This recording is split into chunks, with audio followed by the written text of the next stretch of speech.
Before you begin, remove the service cover, hard disk drive cover, hard disk drive assembly, keyboard, and top cover. Removal.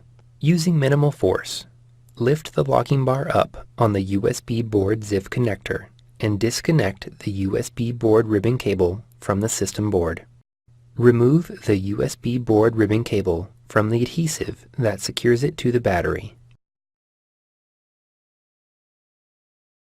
Remove the two 4mm T9 Torx head screws that secure the USB board to the base enclosure.